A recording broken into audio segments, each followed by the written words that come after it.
غیبت یہ ہے کہ کسی کے اندر موجود عیب کو اس کی پیٹھ پیچھے بیان کرنا۔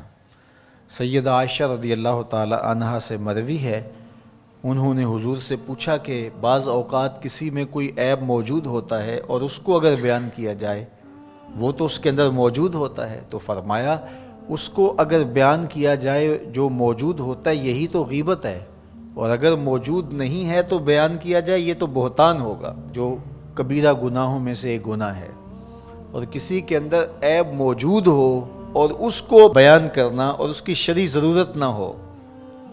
آپ کو عدالت میں گواہی دینے کی نوبت نہیں آئی ہے، کسی نے آپ سے نہیں پوچھا کہ میں فلاں کے بیٹے سے رشتہ کرنا چاہتا ہوں تو وہ کیسا ہے، تو یہ مجبوری ہو تو پھر تو بتانا پڑے گا کہ وہ نشے کا عادی ہے، تو اپنی بیٹی کو اس دلدل میں نہ پھینکیں، وہ ایک الگ بات ہے۔ کوئی ضرورت شرعی نہیں تھی، کوئی اخلاقی ضرورت نہیں تھی، تو اس کے بغیر کسی کے عیب کو چھالنا، لوگوں کو اس سے بدظن کرنا، اس سے نفرت دلانا اور خام خواہ اس کی آبرو ریزی کرنا، یہ سخت جرم ہے اور یہ کبیرہ گناہوں میں سے ایک بڑا گناہ ہے۔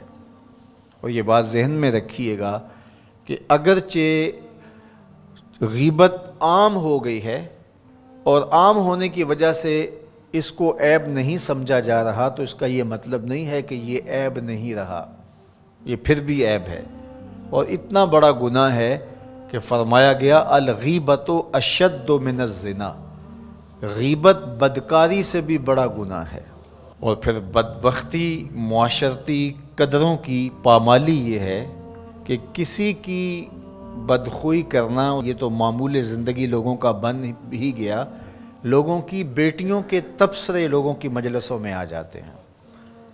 یہ کتنی بد نصیبی ہے کہ کسی کے گھر کی باتیں وہ 100% درست ہی کیوں نہ ہو، اس کی بیٹی کا تذکرہ، ماں بہن کی باتیں چوپالوں میں، بیٹھکوں میں، مجلسوں میں گونجتے ہوئے کہکہوں کی صورت کے اندر بیان ہوں، تو ذرا بتائیے کہ وہ معاشرہ کوئی معاشرہ ہے؟ آج میں اور آپ دیکھیں کہ ہم کہاں کھڑے ہیں۔ اور آقا کریم علیہ الصلوۃ والسلام کو یہ چیز دکھلائی گئی کہ تانبے کے ناخنوں سے اپنے چہرے کو نوچ رہے ہیں۔ اپنا معاشرہ تشدد اور افتراق کا شکار ہو کے رہ گیا ہے۔ یہاں یہ بات بھی میں کہنا چاہوں گا کہ بریکنگ نیوز کے نام سے جس طرح سے چینلز کی دوڑ لگی ہوئی ہے، اور اس میں یہ نہیں دیکھا جاتا کہ کسی کی عزت کو اچھالنا قرار پا رہا ہے اور اس کا کیا نقصان اس معاشرے میں ہوتا ہے۔ اور تیسری بات یہ ہے کہ برائی کو نشر کرنے سے برائی کی حوصلہ افزائی بھی ہوتی ہے، اور لوگ گناہ میں دلیر ہوتے ہیں، اور اگر اس کو بیان کرنا ناگزیر بھی ہو جائے تو اس کو 100 پردوں میں ملفوف کر کے بیان کرنا چاہیے۔ ایک زمانے میں اگر کوئی ایسی خبر لگتی بھی تھی تو لکھا ہوتا تھا نون اور میم، نام نہیں لکھا ہوتا تھا،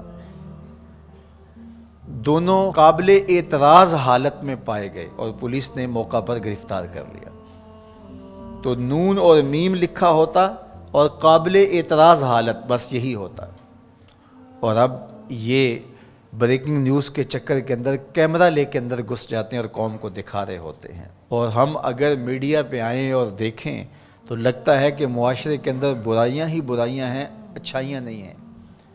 تو میں ایک دفعہ ایک میڈیا کے ساتھی سے کہا کہ نیوز ویلیو صرف برائی ہی کی کیوں ہے، نیوز ویلیو اچھائی کی کیوں نہیں ہے؟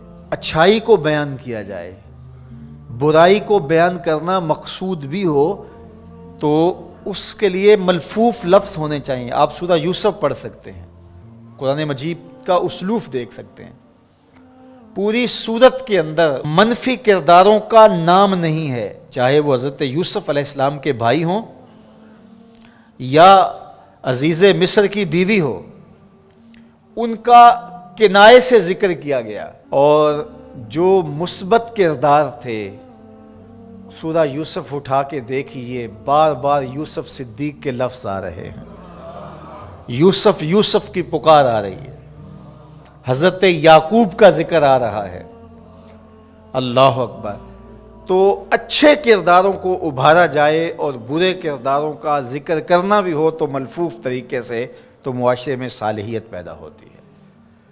لیکن جب ہمارا مقصود ریٹنگ ہو، ہمارا مقصود پیسہ ہو، ہمارا مقصود بیرونی نادیدہ ہاتھوں کا ایجنڈا ہو، تو پھر ہم ہوش و حواس میں نہیں ہوتے، پھر جو ہم سے کروایا جاتا ہے ہم وہی کر رہے ہوتے ہیں۔